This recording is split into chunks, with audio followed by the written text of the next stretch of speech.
Justin is an Indigenous ethnographer from the Eastern Indonesian island of Lembata. He currently teaches in the Indonesian Studies program at the University of Melbourne.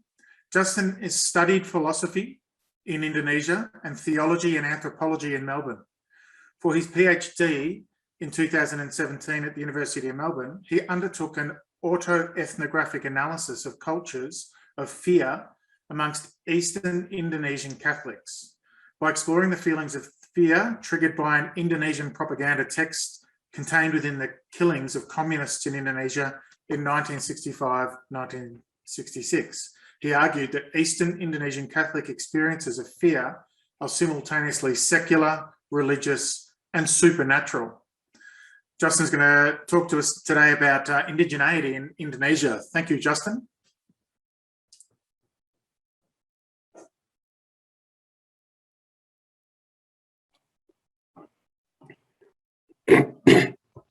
Thank you, Michael.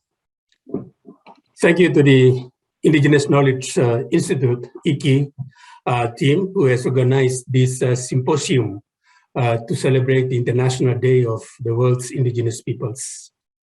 I would like to acknowledge all the indigenous communities around the world, past and present, who, despite many challenges, including the challenges of modernity and globalization, have continued to maintain the cultural traditions, their stories, languages, rituals and ceremonies, beliefs, and epistemologies. All these are fundamental and together have constructed and reconstructed their shared identity. The critical question here is, how do we as a global community help to ensure that those indigenous communities around the world maintain their traditions, stories, languages, rituals and ceremonies, beliefs and epistemologies in the midst of rapid globalization and modernity? For me, the recent establishment of IKI in this university is a response to the call or to the question. IKI's presence is to ensure that the important aspects of indigeneity are maintained by documenting their stories and practices about their spiritualities, knowledges, and wisdoms.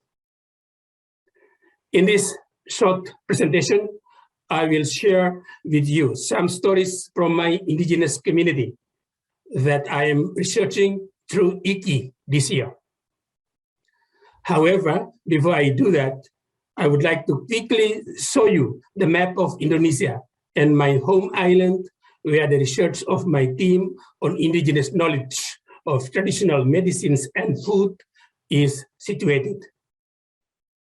I have 4 slides to show you. Yeah. So you can see here the first slide is the map of Indonesia. And then the second slide is the map of the province of Nusa Tenggara Timur or Southeast Nusa Tenggara, where I come from. And the third slide is the map of some of the islands in the region. Yeah. And the last slide, the fourth slide, is the island of Lembata, where I was born and raised. Yeah. Okay. As we have seen in the map, Indonesia is an archipelagic nation state. There are over 17,000 islands, including the 5 major islands of Java, Sumatra, Kalimantan, previously Borneo, Sulawesi, used to be called Celebes, and Papua or Irian Jaya during President Suharto's time in office. The total population is huge. It is now over 270 million. The government family planning program in Indonesian called Program Keluarga Berencana has helped to manage the fertility rate in the country over the years since the 1970s. According to the family planning policy, its family of public servants in particular is recommended to have only 2 children. This 2 children policy can be a challenge, particularly to some indigenous communities who live from agriculture.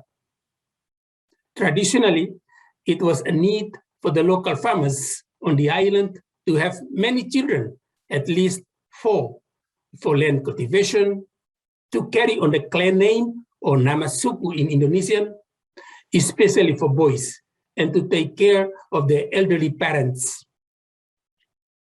In fact, we do have a saying in Indonesian, banyak anak, banyak rezeki, many children, much fortune.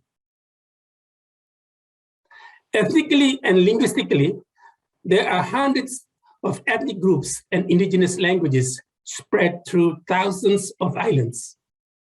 It should be noted, however, over 50% of the indigenous languages in Indonesia are actually found in Papua, or the Melanesian region that includes the islands where I come from. However, most languages have been shifted, if not completely lost, mainly due to the project of nationalization of identity, using Indonesian language as a means or a force of unification, if not for uniformizing purpose. This can, of course, represent a challenge for indigenous languages and their stories in the country. We all know there is always a need for stories to be told in certain ways and languages. Stories aren't just about the content or substance, but also about how they are told. Because stories, from my indigenous perspective, are always sacred and powerful.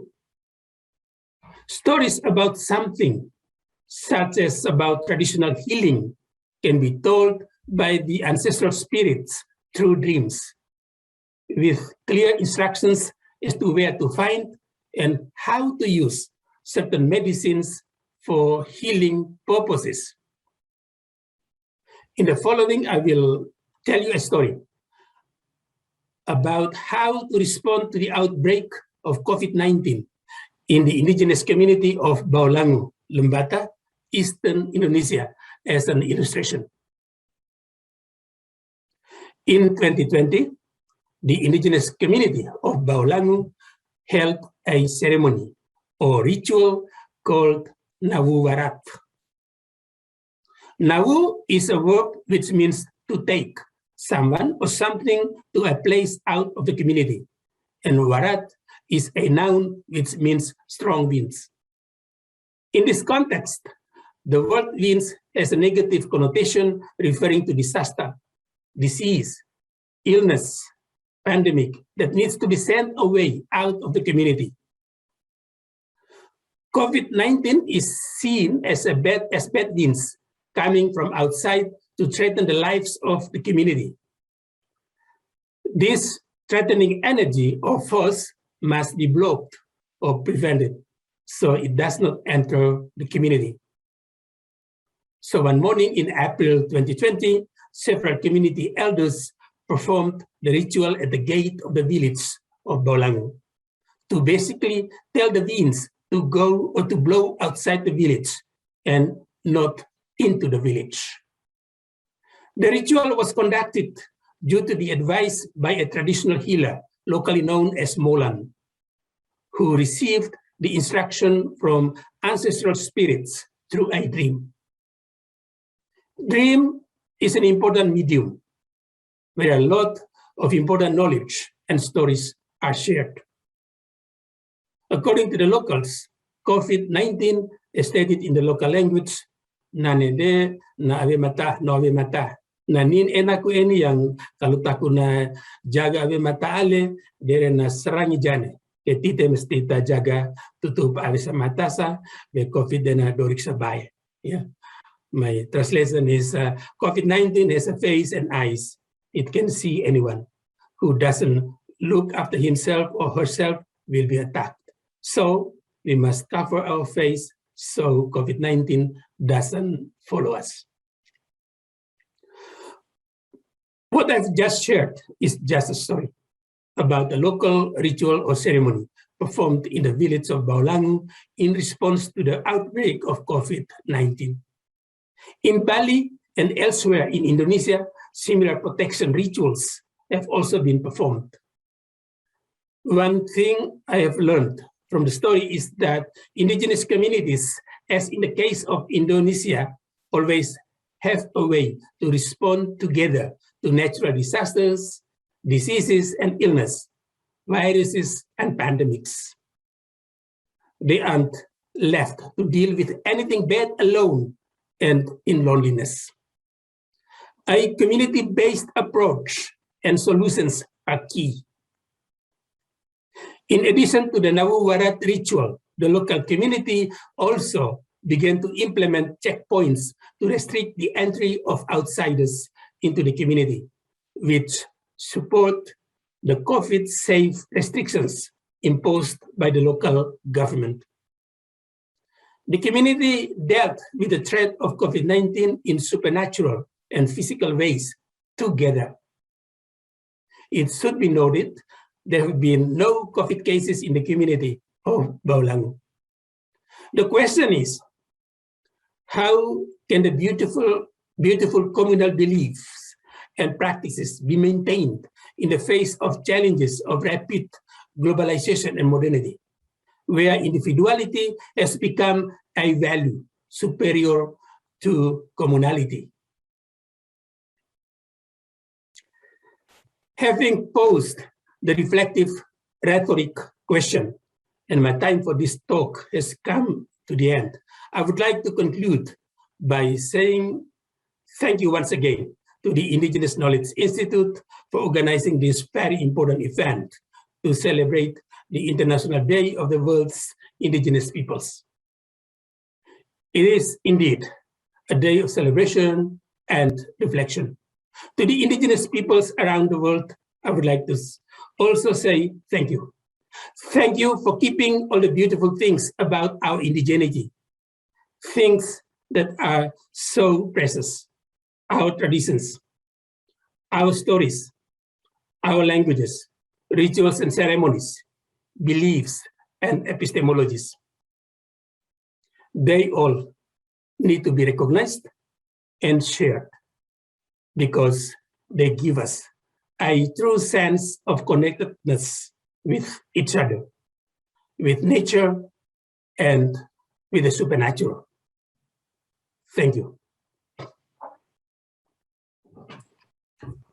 Thanks so much, Justin. That was really powerful. I'll have a question if you have time. We're close to the time here. So I find it really fascinating the oral knowledge and stories that have been adapted or developed for this new pandemic, and I imagine it has recurred consistently throughout time, like you say, for natural disasters and other things that impact societies and communities. The main way of story transfer is oral, I assume, in the communities you're talking about. Can you give any reflection on how oral traditions either make a knowledge system more resilient to change when compared with written traditions, or do you feel that the opposite is true?